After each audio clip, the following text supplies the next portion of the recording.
Hello everyone, this is Monica Bansal, Assistant Professor in Principles and Practices of Insurance in Commerce in the Department of Commerce and Management at Shri LVS Arya Mahila College Barnala, Punjab, which is affiliated to Punjabi University, Patiala.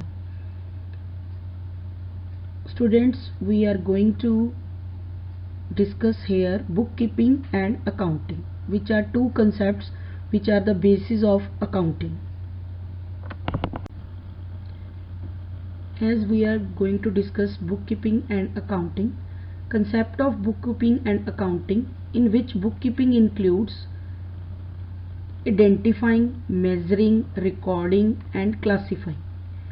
It means bookkeeping means to maintain books, because in the past human memory is limited. There are no computers in which he can or she can record data or information related to business transactions. So bookkeeping is the technique by using which they can record their transactions. First step in bookkeeping is identifying, second is measuring, third is recording, fourth is classifying. These are the 4 steps in bookkeeping. And simultaneously, accounting includes summarizing, analyzing, interpreting and communicating. It means accounting includes summarize the accounting transactions, analyzing those transactions, interpreting the transactions and communicating those transactions who need this information. Now, what is bookkeeping? Bookkeeping is the primary function of the business. Bookkeeping is the process of recording and maintenance of books of accounts. It means bookkeeping is the main function through which accounts are maintained or data or transactions related to business are recorded in books. In the process of bookkeeping, a bookkeeper performs following functions. First, that is identification. That is identification of the nature of business transactions and select the transactions which have financial nature. So in accounts or in bookkeeping, we record only those transactions which are financial in nature, related to monetary transactions and business related transactions.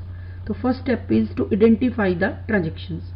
Second is measuring the monetary value of these transactions, how much amount we record in the books. Third is recording all these transactions in the books of original entry in chronological order on daily basis. It means transactions are recorded daily in their sequence or date wise. Keeping full documentation relating to these transactions, which transactions we are recording in the books, we should have proof or documents behind that. Next one is classifying all these transactions into the related ledger accounts. Transactions which are identified, recorded in the books of accounts or in the bookkeeping, those transactions are posted to ledger to classify those transactions under different heads. Now next is what is accounting.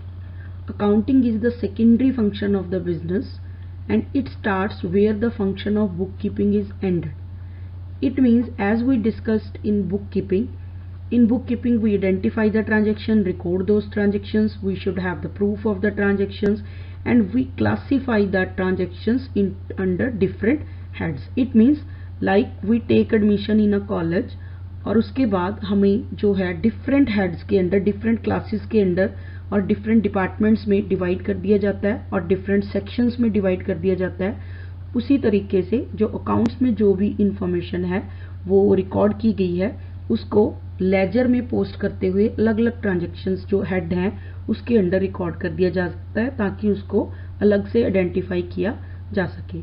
तो accounting जो है वो secondary function है। It means जहां book keeping का काम खत्म होता है वहां से अकाउंटिंग का काम है जो स्टार्ट होता है।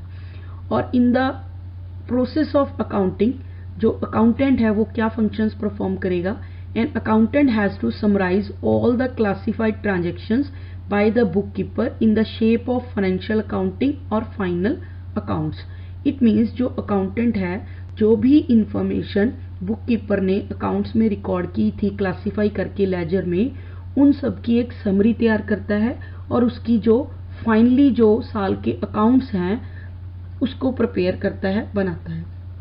Analysis of the result of the final accounts, तो जो उसने फाइनल अकाउंट्स बनाए हैं जिसको हम बोलते हैं that is our trading account, profit and loss account and balance sheet, जो वो प्रिपेयर करेगा उसमें से उसको ग्रॉस प्रॉफिट, नेट प्रॉफिट पता लगेगा। That is the performance of the business, business की परफॉर्मेंस कैसी रही है या रिजल्ट्स कैसे रही हैं जो बिजनेस हम कर रहे हैं उसके। Next, provide adequate information to the owner, और क्या करता है जो मैनेजमेंट है, जो ऑनर है, जो बोर्ड ऑफ डायरेक्टर्स हैं जिन्होंने डिसीजन लेनी है आगे कंपनी के बारे में, उसको कैसे चलाना है, क्या क्या प्लानिंग है उनकी फ्यूचर में, तो उनको वो इंफॉर्मेशन है जो कम्युनिकेट करता है, बताता है। तो ये जो मेन है फंक्शन है ये अकाउंटेंट के हैं। तो बेसिकली हम ये कह सकते हैं कि जो बुक कीपिंग है वो फर्स्ट स्टेप है और जो अकाउंटिंग है वो सेकंड स्टेप है। Now next is our accounting cycle. Accounting cycle has 9 steps in this figure. First is analysis of business transaction, that is identification of the business transaction, which transactions are related to money and should be recorded in the books. Second step में हम decide करते हैं कि transactions जो है उनको क्या करना है, रिकॉर्ड करना है जर्नल में। That is the basic entry, जो फर्स्ट हम क्रोनोलॉजिकल ऑर्डर में डेट वाइज ट्रांजेक्शन है जो उनको रिकॉर्ड करना है, जिस बुक में रिकॉर्ड करते हैं उसको बोलते हैं जर्नल। थर्ड स्टेप जो हमारा है दैट इज लेजर, जो एंट्रीज हमने जर्नल में रिकॉर्ड की हैं उन ट्रांजेक्शन्स को हम क्या करते हैं, लेजर में पोस्ट करते हैं डिफरेंट हेड्स के अंडर। Like related to purchase transaction है जो वो परचेज अकाउंट में जाएंगी, जो सेल से रिलेटेड ट्रांजेक्शन है वो सेल अकाउंट में जाएंगी। जर्नल में सारी ट्रांजेक्शन एक जगह पे रिकॉर्ड की गई थी, लेकिन लेजर में उसको हमने क्लासीफाई करके अलग अलग हेड्स के अंडर अकाउंट्स में डिवाइड कर दिया। फोर्थ जो स्टेप है that is preparing trial balance. हम ट्रायल बैलेंस प्रिपेयर करते हैं, सारी जो ट्रांजेक्शन अकाउंट्स में रिकॉर्ड की गई हैं लेजर में डिफरेंट हेड्स के अंडर, उसको एक जगह पे इकट्ठा करके देखते हैं कि हमारी ट्रांजेक्शन्स जो हैं उसकी अर्थमेटिकल एक्यूरेसी है जो कैसी है। नेक्स्ट है step 5 that is make adjustment entries. अगर हमने ट्रायल बैलेंस प्रिपेयर किया और उसमें हमें देखा कि कुछ डिफरेंस आ रहा है, जैसे हमारे पास डेबिट और क्रेडिट दो साइड के आइटम्स होते हैं, जब हम उसका टोटल लगाते हैं अगर उसके टोटल में डिफरेंस आ रहा है तो हम एडजस्टिंग एंट्रीज डालते हैं कि ये डिफरेंस है जो क्यों आ रहा है, तो हम एडजस्टमेंट करेंगे एंट्रीज की। नेक्स्ट है स्टेप 6 एडजस्टेड ट्रायल बैलेंस। उसके बाद एडजस्टमेंट्स के बाद हम नया ट्रायल बैलेंस है जो एडजस्टमेंट्स के बाद प्रिपेयर करेंगे, जिसका डेबिट और क्रेडिट साइड हमेशा क्या होगी, इक्वल होगी। नेक्स्ट स्टेप जो हमारा है that is final accounts prepare करने, फाइनेंशियल स्टेटमेंट्स प्रिपेयर करनी, जिसको हम बोलते हैं trading account, profit and loss account and balance sheet prepare करते हैं। और जो मैन्युफैक्चरिंग कंसर्न होती हैं, जो खुद फैक्ट्री में प्रोडक्ट्स बनाती हैं, वो साथ में मैन्युफैक्चरिंग अकाउंट भी है जो बनाती हैं। नेक्स्ट हमारा स्टेप है step 8 that is close accounts. जो भी अकाउंट्स हमने बनाए थे वो अकाउंट्स को हम क्लोज कर देते हैं। जैसे कि हमारा अकाउंटिंग ईयर, फाइनेंशियल ईयर जो है दैट इज 1 अप्रैल से लेके 31 मार्च तक का होता है, तो 31 मार्च को हम ये अकाउंट्स को क्लोज करेंगे इन एंट्रीज को। स्टेप 9 है पोस्ट क्लोजिंग ट्रायल बैलेंस। इसके बाद हम क्या करेंगे, जब हमने अकाउंट्स को क्लोज कर दिया उसके बाद फिर से एक ट्रायल बैलेंस प्रिपेयर करते हैं कि उनके बैलेंसेस आपस में मैच कर गए हैं, और उन ट्रांजेक्शन्स को फिर नेक्स्ट ईयर जब स्टार्ट करेंगे that is from 1 April again उन ट्रांजेक्शन्स को ओपन कर लेंगे हम हमारी बुक्स ऑफ अकाउंट्स में। दैट इज इन केस हम जर्नल प्रिपेयर करते हैं तो जर्नल में प्रिपेयर कर देंगे, कुछ ट्रांजेक्शन्स जो हमारे नए साल की होंगी उनको रिकॉर्ड करेंगे, उनको एनालाइज करके, एंड जो हमारे क्लोज किए थे हमने अकाउंट्स वो ट्रांजेक्शन्स भी हम जर्नल में रिकॉर्ड करेंगे। और ये साइकिल चलता रहता है, इसीलिए हम इसको साइकिल बोल रहे हैं, that is accounting cycle.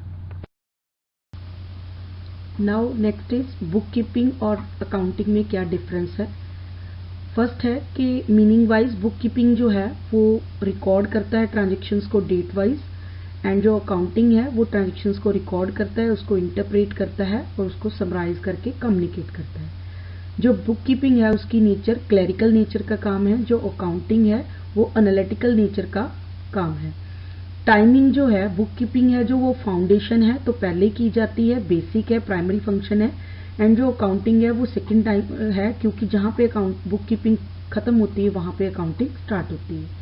Next है जो इंटरप्रिटेशन के हिसाब से फाइनेंशियल पोजीशन, जो बुक कीपिंग है वो फाइनेंशियल पोजीशन को इंटरप्रेट नहीं करता है, आपको रिजल्ट्स नहीं बताता है, लेकिन जो फाइनेंशियल अकाउंटिंग है वो आपको इन्फॉर्म करता है अकाउंटिंग रिजल्ट्स के बारे में, फाइनेंशियल पोजीशन बिजनेस की क्या है, बिजनेस को प्रॉफिट हो रहा है, बिजनेस को लॉस हो रहा है। नेक्स्ट है preparing financial statements. Financial statements book keeping में प्रिपेयर नहीं की जाती, तो वो पार्ट नहीं है बुक कीपिंग का, लेकिन जो फाइनेंशियल स्टेटमेंट है वो बेसिस है अकाउंटिंग का, उसके बिना अकाउंट्स कंप्लीट नहीं होते।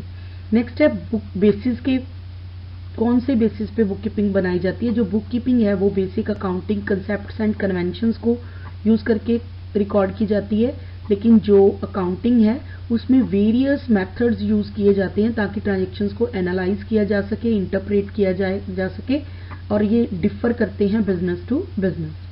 नेक्स्ट है डिसीजन मेकिंग में book keeping does not help in decision making much, बहुत ज़्यादा हेल्प नहीं करती डिसीजन मेकिंग में। जो अकाउंट्स की इंफॉर्मेशन है इसीलिए कम्युनिकेट की जाती है स्टेक होल्डर्स को, चाहे वो हमारी मैनेजमेंट है, ऑनर ऑफ द बिजनेस है, चाहे वो हमारे मैनेजर्स हैं, प्लानिंग बोर्ड है, कस्टमर्स हैं, हमारे सप्लायर्स हैं, एम्प्लॉयज़ ऑफ द ऑर्गेनाइजेशन है, तो जो सारे स्टेक होल्डर्स हैं उनको डिसीजन लेने में हेल्प करती है, जो इन्वेस्टर्स हैं हमारे उनको सबसे ज़्यादा हेल्प करती है। नेक्स्ट है मेथड्स और डिसिप्लिन के, इसमें जो बुक कीपिंग है उसको रिकॉर्ड करने के लिए उसमें single entry system, double entry system जो है फॉलो किया जाता है बिजनेस ट्रांजेक्शन्स को रिकॉर्ड करने के लिए। और अकाउंटिंग जो है जो इसमें इंक्लूड है different branches, that is financial accounting, cost accounting and management accounting. So these are the basic differences between bookkeeping and accounting. As we discussed in our last slide, there are lot of differences between bookkeeping and accounting, but simultaneously there are similarities between bookkeeping and accounting. बहुत कुछ जो bookkeeping का है वो match भी करता है क्योंकि दोनों एक दूसरे के बिना पूरे नहीं है। Like bookkeeping जो है उसमें bookkeepers क्या करते हैं, बिजनेस अकाउंटिंग नॉलेज उनको होनी चाहिए तभी उसको वो रिकॉर्ड कर सकते हैं, और same with the accountant also, if they don't have the knowledge of identification of transactions, recording of transaction, classification of transaction, then they can not prepare accounts. Next है वर्क विद फाइनेंशियल डाटा, दोनों को ही financial data पे काम करने की जो knowledge है proper होनी चाहिए, बुक कीपर को भी और अकाउंटेंट को भी। तो इट मीन्स हम ये कह सकते हैं कि despite of their differences bookkeeper and accountants do have things in common, तो तब भी उनमें कुछ कॉमन थिंग्स है जो हैं, तो इट मीन्स वो दोनों के बिना काम नहीं कर सकते। You need a book keeper when you could use help gathering and recording financial information, जब आपने इन्फॉर्मेशन इकट्ठी करनी है उसको रिकॉर्ड करना है तो आपको बुक कीपर की जरूरत होती है, लेकिन जब आपने उसमें से फाइनेंशियल इन्फॉर्मेशन कुछ सेंस निकालनी है, कुछ रिजल्ट्स निकालने हैं, तो आपको अकाउंटेंट की जरूरत होती है। तो इसलिए दोनों एक दूसरे के पूरक है। तो friends, this is all about book keeping and accounting. I hope आपको समझ में आया होगा। तो मिलते हैं नेक्स्ट वीडियो में। Thank you, see you all soon.